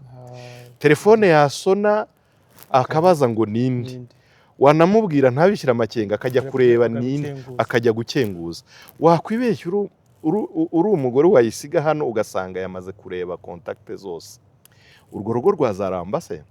Ariko wowe mushobora kubana ukagira ngo ni umugome, ukagira ngo ni iki, ubwo ni negative mu babifashe, ukagira ngo ni umuntu udashobotse, ariko nyuma y'ibyo afite igikomere cyo kuba yaragambaniwe.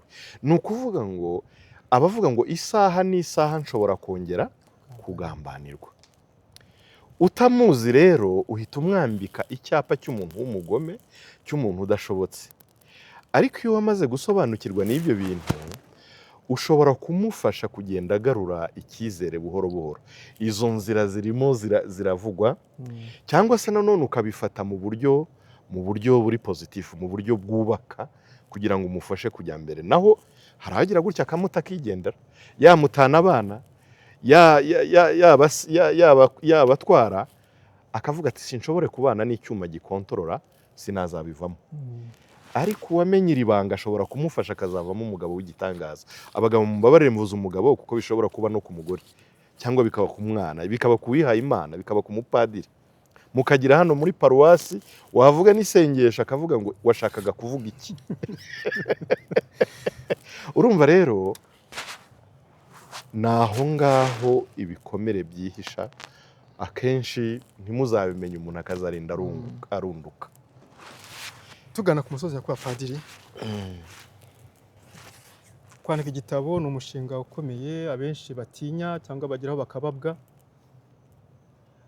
Mwawufatanije n'ubutumwa mufite.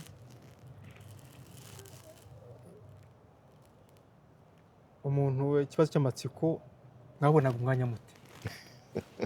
Ubutumwa tuzi mufite mu karere, mu Rwanda, muri Kongo, mu Bubiligi n'ahandi hari umuryango, mwabonaga umwanya mute? Yoze reka nkubwira, ahari ubushake umwanya ntabwo ujya ubura. Ntabwo ujya ubura na gatoya. Kera umuyobozi wacu ku rwego rw'isi igeze kumpamagara agiye kumpa ubutumwa burenze kubwo nari mfite. Ndamubwira nti nyakubahwa, kuzi ibyo wampaye ukaba ugiye kungingiraho n'ibindi, urumva nzabivamo? Arambwira ngo padi humura, ukora nawe bongerera gukora, nabyo uzabishobora, nabyo uzabikora. Nahise kuva icyo gihe abayobozi bangiye bansabye ikintu nkaba mbona kitari bunyice, nta kintu kiri buntware, kuvuga ngo imbaraga iyo Imana iguhaye ubutumwa iguha n'imbaraga zo kubusohoza. Hari ikintu ngenderaho kinyubaka cyane. Mu Cyongereza baravuga ngo the will of God cannot put you where his grace will not keep you.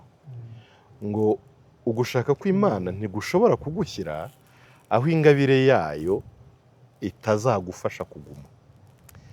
Nanjye rero navuga ngo ni muri urwo rwego, nubwo ubutumwa wenda bwari bukomeye cyangwa bunaremereye, ariko n'umwanya uraboneka.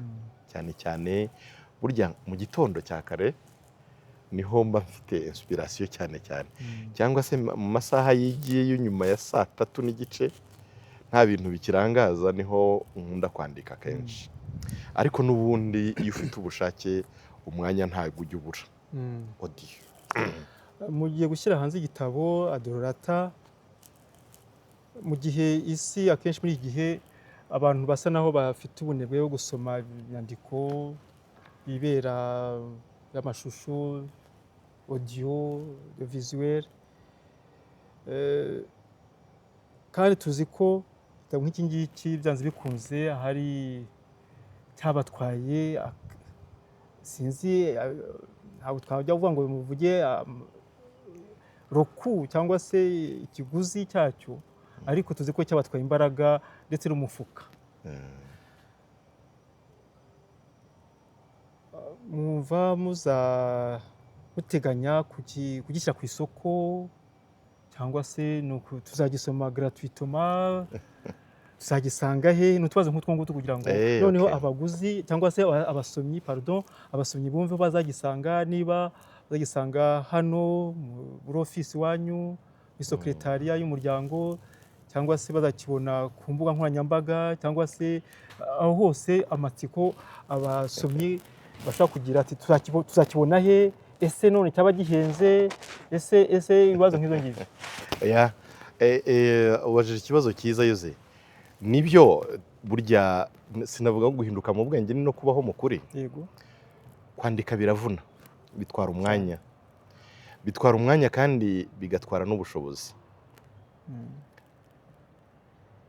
Buriya hari icapiro ririmo kugicapa, ririmo kucyandika, ririmo kugikora.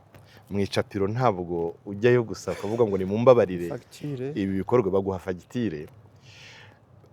Imana rero buriya mu kwizera no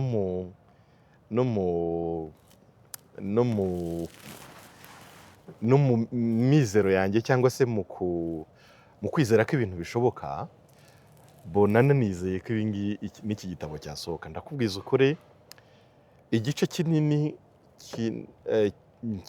cya fagitire y'iki gitabo kirimo kwishyurwa n'inshuti zanjye. Urumva ba Dororata, mfite ba Dororata twagikoranye urugendo benshi, bumvise ko ngiye gusohora igitabo cyitwa Dororata, abenshi bazi n'urugendo twakoranye. Ubu nibo barimo kumbwira ngo tubwire uko fagitire ingana twirwarise. Kandi bigeze kure pe, bimeze neza. Reka mbonereho no kubashimira kuko ntabwo ngamije inyungu, ni umwogezabutumwa. Iyo ngize Imana nkabona yagitanzweho ayo icapiro ryaka arabonetse, ndavuga ngo Imana isingizwe. N'ubundi ntabwo ari inyungu, ntabwo nyandika nari ngamije inyungu, ahubwo niyogezabutumwa. Ikindi kiri aho ngaho ni uko nk'uko babivugaga, abantu batagikunda gusoma ibitabo.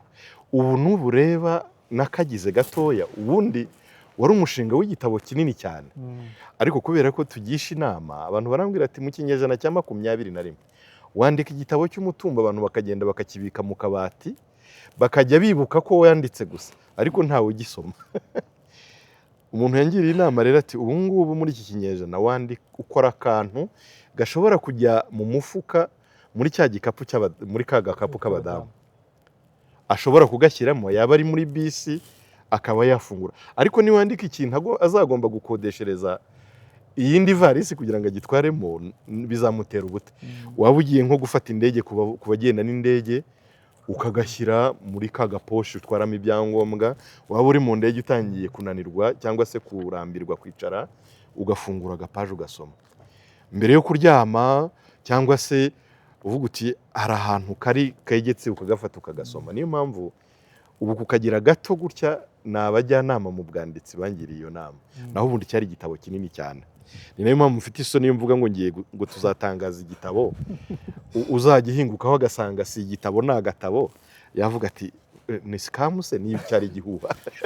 Ariko hari impamvu twakagize gatoya. Hanyuma kubera ko rero abantu batagisoma ibitabo niyo kaba gatoya, nifuje kugerageza. Ubushize Musenyeri Baritazari ushinzwe itangazamakuru rya Kiliziya mu nama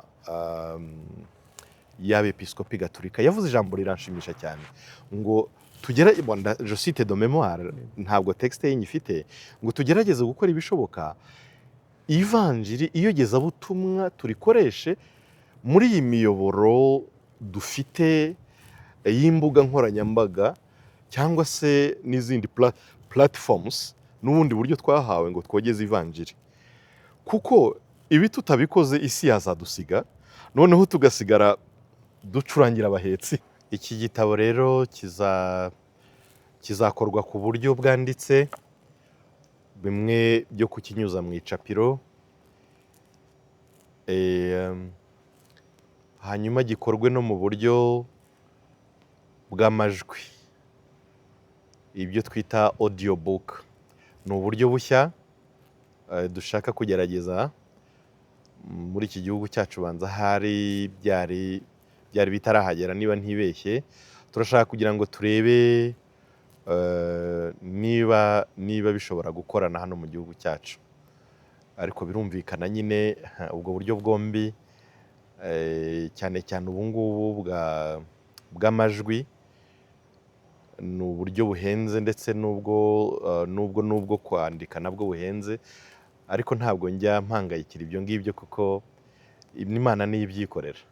N'aha tugeze, abavandimwe banjye, inshuti zanjye ba Dororata tugendana, dukorana urwo rugendo, abenshi nibo babikora, kandi n'ibisigaye nabyo sinshidikanya ko bazabikora. Uburyo bw'amashusho bwo nabonye buhenze cyane, ariko bagumye kubinsaba, nabyo tuzabikora kandi hari ubushake, ndabizi ntabwo ubushobozi bujya bubura. Ikindi kintu ntajya nshidikanyaho, iyo ikintu ari igikorwa kirimo icyubahiro n'ikuzo ry'Imana, icyo byaba bisaba byose kiraboneka, les moyens zose zishoboka ziraboneka. Ibi rero nabyo Imana ntabwo nashidikanya ko icyo tugamije ari ikuzo n'icyubahiro by'Imana muri mwene muntu uhagaze, kandi uhagaze neza. Ndumva n'uburyo buzaboneka. Ubundi aho igitabo cyanditse muzagisanga ni ku isoko nyine, ku icapiro ry'Abapalotini, kuri Paloti Presse, kuri reception cyangwa aho bakirira abantu. ni kuri paruwase ya Gikondo. Yosefu turi kumwe hano niwe ubishinzwe, niwe uzabereka aho bizaba biri kugira ngo buri wese yihereze. Hanyuma handi ni mu ngoro ya Bikira Mariya, mu ngoro ya Yezu Nyirimpuhwe mu Ruhango. Ubundi bikaboneka mu rugo rw'abaparotini rushinzwe kwakira abakora ingendo nyobokamana, Kibeho Pilgrimage Center cyangwa se KPC, ahantu ho muzabihasanga. Abacuruzi b'ibitabo mushaka kwirangurira cyangwa se kugira stoke yanyu, mwebweho birasaba ko mwakora komande kugira ngo icapiro rikore bigereranije n'ibyo mwatse, kubera ko iyo hakozwe byinshi nta bushobozi byo kubyishyura nabwo kiba ari ikindi kibazo. Ndumva abasomyi bacu tubamaze amatsiko.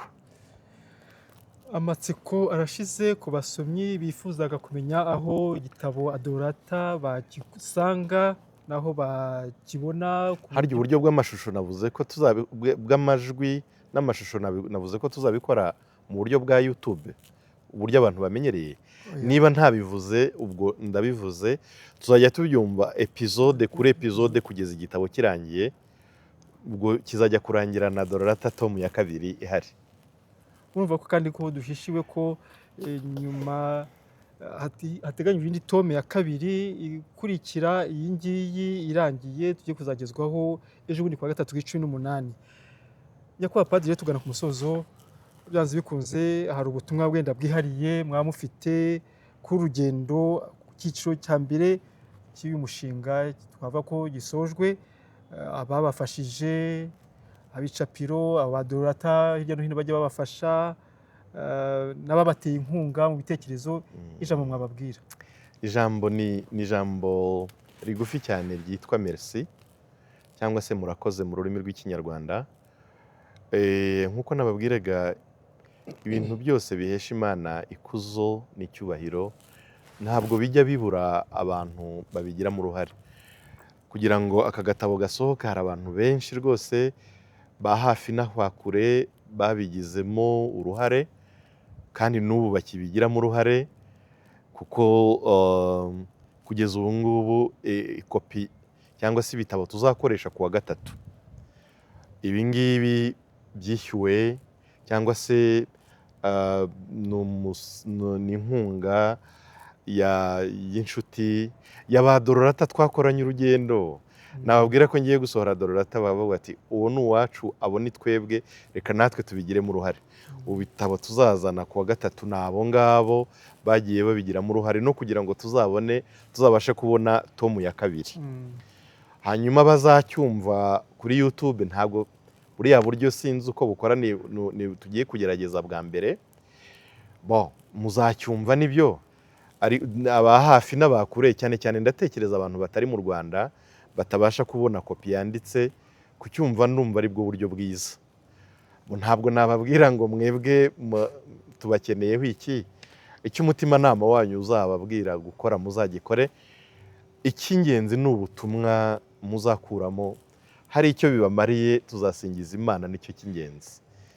Ariko nabashobokera mukabikora nabyo ntacyo bitwaye, uhoraho azabibashimira. Mwana wamwe ndabashimiye, abandi nshimira nyine ni icapiro ryadufashije, namwe rwose dukorana muri ubu butumwa bwacu hano i Gikondo, n'abandi ba Yosefu n'abandi ndabashimiye cyane. Ubundi ngashimira n'umuryango wanjye, ubuyobozi bwawo hano muri Province Sainte Famille, n'abavandimwe rwose badasiba kumbwira bati gerageza ukomereza aho ngaho. Burya nta byiza nko kugira abavandimwe bagutera courage, bagutera ubutwari bwo gukataza ugana imbere. Mwese ndabashimiye, n'umuryango wanjye, buriya umuryango mvukamo, umubyeyi wanjye nsigaranye nawe rwose n'umuntu wanshishikaje cyane kandi unshyigikira muri byose. Nawe rwose sinabura kumushimira, n'abavandimwe banjye. Ubu bamwe ahubwo mu bavandimwe banjye nibo, kuko ngewe sinabishobora, ibyo gucuruza sinabishobora, ntabwo ari bwo butumwa bwanjye. Usanga ari nabo baba babifite, babitanga, babikwirakwiza, kugira ngo byibuze ibyagiyeho bibashe kugaruka. Nuko nababwira, ndabashimiye mwese utanga. Turabashimiye rero nyakubahwa padiri ku musanzu mwagaragaje kandi mwatanze kuri igitabo mushyize ahagaragara. Ni umusanzu ukomeye kubaka sosiyete nyarwanda ndetse n'isi yose, kuko abantu bavugwa badorata si abanyarwanda gusa, bashobora kuba ari n'ahandi bagendana ibikomere, kandi umuti mwatanze mu nzira zinyuranye muvuga muri igitabo ushobora gukiza abantu banyuranye, muntu koko akagenda arushaho kuba muntu.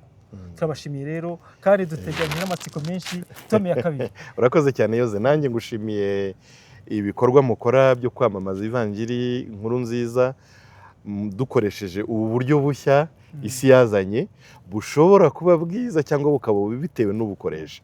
Twe rero tuzajya tubukoresha neza, tuvuga Yezu, tumwamamaza aho turi hose. Murakoze rwose, mubikora neza. Nyagasani ajya akomeza abahe imigisha. Murakoze cyane.